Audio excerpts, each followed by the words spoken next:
Guys, how you doing? Welcome to Wednesday show. Hope you're well. So today we're going to be looking at 5 ways that are going to help you sustain your new fitness routine or a fitness routine, okay? Before we get into that, please do make sure that you drop a like, drop a comment, drop a share. Let me know. I always look at those 3 things as kind of referral. So if this video resonates with you, please send that on. And also, just before we start, the Zero to Hero Challenge is now open. We close places Friday week.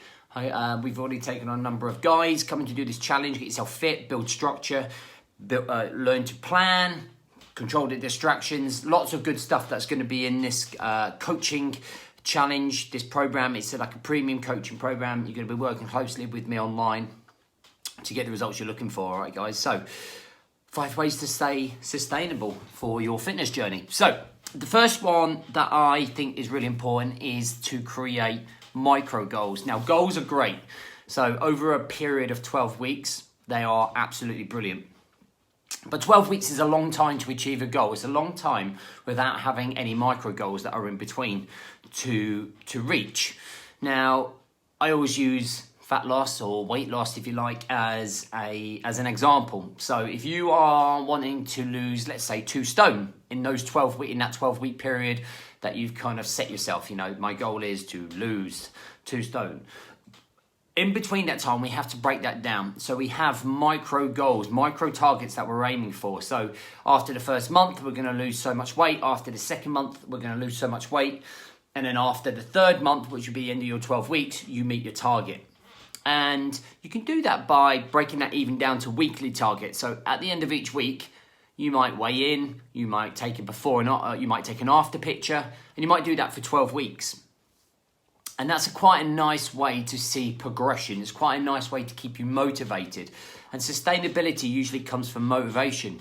And if you're motivated, then you're more likely to, stay on that path, continue the journey, continue the progression that you're on. Okay, so making micro goals, weekly goals, 4-week goals to reach the overall 12-week goal. All right, micro goals to keep you motivated and on target.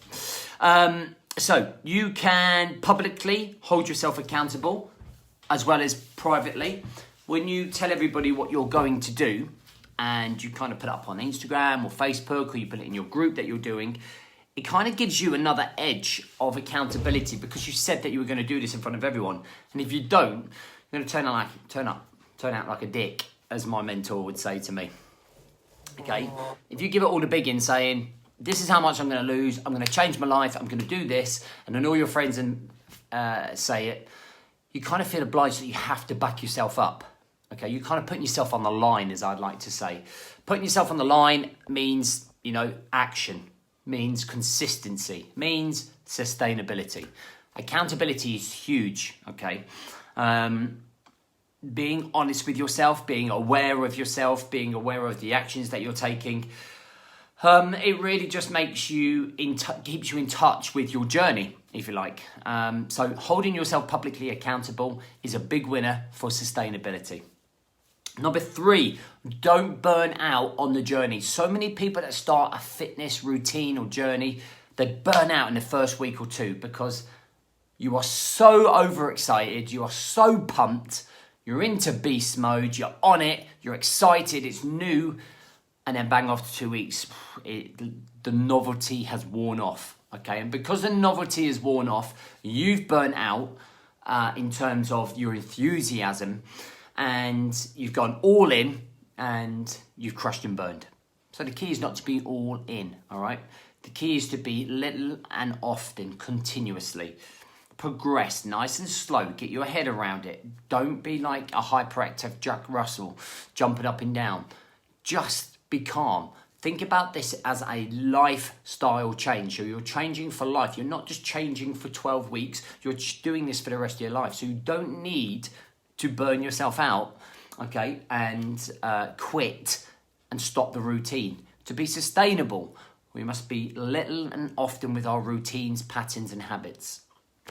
Number 4, look after your mind and body. Now, what do I mean by that? If you are starting an exercise routine, the biggest thing that I ever hear is I always get niggles. I get little injuries.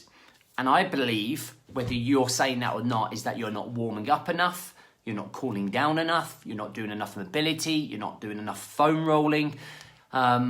And these are key fundamentals that you need to make sure you're implementing into your routine to make sure that your body is being well looked after whilst it endures exercise. Okay? If you're not doing that, you're going to get injured, you're going to hit a brick wall, you're not going to be sustainable. To sustain a routine that is going to last a lifetime, which is obviously what we're trying to do, lifestyle change, you must look after your body. Your mindset, you can do that through meditation, breathing exercises. Practice regular meditation. It's going to help you with your clarity and what you're trying to achieve in your journey. All right, it's going to keep you a clear mind. So when things do get tough, when real life does set in, you're going to be able to sustain your routine because you're going to be able to think with a clear mind, guys. All right. Last one is have a coach or a mentor. If you think about when you were at junior school or at school or even at college, maybe even at uni, your parents and your teachers would always be a mentor to you. They would guide you. They would teach you. They would coach you. They'd give you advice in any different types of area that you needed it. Okay, you could easily approach them. When you leave that educational structure and you go into the big wide world, it's very difficult to always find that guide or find that mentor or find that coach. That's somebody that's going to hold you accountable, see through your bullshit, see through your excuses, kick you up the arse, motivate you, be there by yourself when you need it. And that's kind of like my role to all my guys in the brotherhood. You know, I'm kind of almost their mentor, their coach, their teacher, if you like, so that when it comes to specifically health and fitness and mindset, I can be there for them when they need it. And that is the beauty of doing my programs. Either I'm able to coach, mentor, and guide the people that jump on board, that invest in themselves, and with all my experience that I've gained, be able to help those people out, to be able to say, hey, I've been in this position before, I can help you move this way forward. I'm really experienced in this particular area, I can help you move forwards in that area. And that's where my role comes in as a coach, is understanding you, helping you, guiding you, making you see things a little bit different for the positive and moving forwards to be able to sustain any type of routine. Because at some point you are going to hit a brick wall. You are going to want to quit. You're going to want to walk away. But what you must learn to do is learn to rely on somebody else. That's what you invest in to help bring you up to another level. All right, guys? So just to recap, those 5 things to help you stay sustainable. Make micro goals. Publicly hold yourself accountable as well as personally. Don't burn out. Sustainability is little and often continuously. Look after your body and look after your mind with mobility, warm-up, cool-down, stretches and meditation. And look at hiring a coach, somebody that is going to help you sustain your routine to reach your goals at the end of your journey. All right, guys, I hope you have an amazing Wednesday. I will look forward to seeing you on Friday for the next morning show. There's some content going up. Friday is going to be talking about how I'm going to be restructuring some of my content, but I'll explain all of that on Friday. Have a cracking day, and don't forget, Zero to Hero Challenge, details on this link somewhere. Get yourself in. It is going to be a game changer for you. Have a good day.